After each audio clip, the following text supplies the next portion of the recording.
मित्रांनो, या इराण आणि अमेरिका इस्रायलमध्ये चालू असलेल्या युद्धामध्ये आपल्याला एक गोष्ट प्रकर्षाने जाणवते, ती म्हणजे इराण हा एकटाच लढत आहे।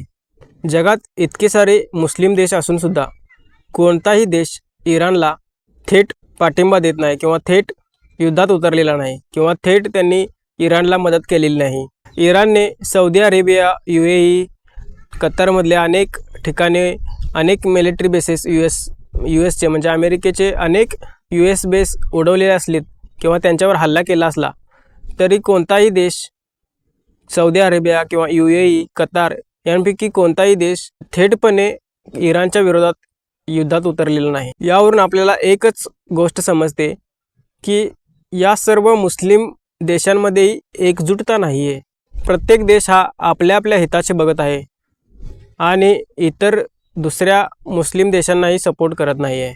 तसेच जगातले इतर नॉन मुस्लिम देश जे आहेत त्यांनीसुद्धा इराणला थेट पाठिंबा दिलेला नाही किंवा थेट इराणच्या सोबत युद्धात उतरलेले नाहीत। चायना आणि रशिया हे दोन देश जरी इनडायरेक्टली इराणला सपोर्ट करत असली तरी त्यांनी थेटपणे किंवा थेट युद्धात इराणच्या मदतीसाठी सहभाग घेतलेला नाही आहे। तसेच दुसरीकडे US आणि इस्रायलच्या सोबतही कोणत्याही देशाने थेट युद्धात सहभाग घेतलेला नाही आहे।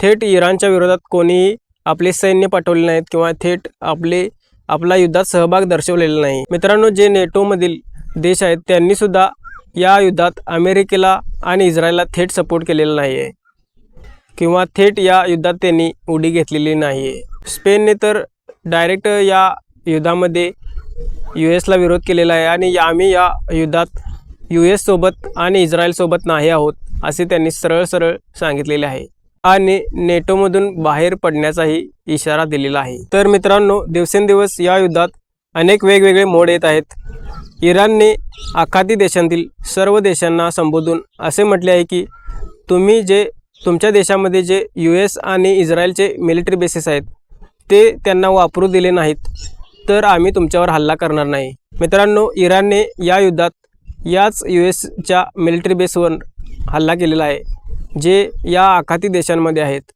आणि त्यांना स्पष्टपणे इशारा दिलेला आहे की तुम्ही जर तुमच्या देशातले USचे जे बेसेस आहेत, मिलिटरी बेसेस आहेत, ते जर त्यांना वापरू दिलेत आणि आमच्यावर हल्ला करण्यास त्यांना वापरायला दिलेत तर आम्ही तुमच्या देशावर हल्ला करू। त्यामुळे कोणतेही आखाती देश या युद्धात डायरेक्ट किंवा थेट सहभाग घेत नाहीत, जरी त्यांच्या देशातील USच्या मिलिटरी बेसेसवर हल्ले झाले असले तरीही। मित्रांनो, तुम्हाला या विषयावर काय वाटते, या युद्धाबद्दल काय वाटते हे कमेंट्समध्ये सांगा। व्हिडिओ आवडला असेल तर लाईक करा, शेअर करा, तसेच चॅनेलला सबस्क्राईब करा। धन्यवाद।